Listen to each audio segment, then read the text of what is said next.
नमस्तेऽस्तु भगवन् विश्वेश्वराय महादेवाय त्र्यम्बकाय त्रिपुरान्तकाय त्रिकाग्निकालाय कालाग्निरुद्राय नीलकण्ठाय मृत्युञ्जयाय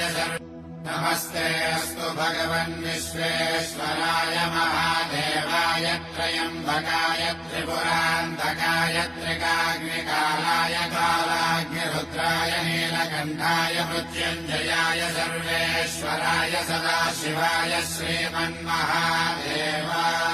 नमः। ॐ नमः शिवाय